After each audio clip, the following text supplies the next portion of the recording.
بسم اللہ الرحمن الرحیم۔ شروع اللہ کے نام سے جو بڑا مہربان نہایت رحم والا ہے۔ السلام علیکم۔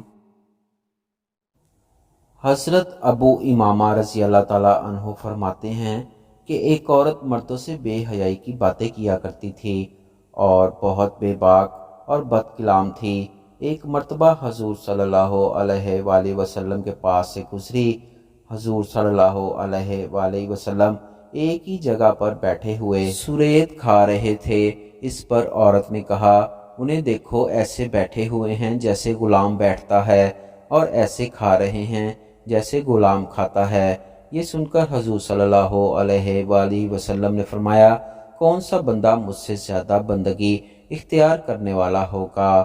پھر اس عورت نے کہا، یہ خود کھا رہے ہیں اور مجھے نہیں کھلا رہے۔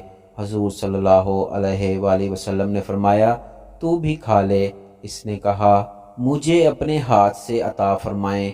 حضور صلی اللہ علیہ وآلہ وسلم نے اسے دیا تو اس نے کہا، جو آپ کے منہ میں ہے اس میں سے دیں۔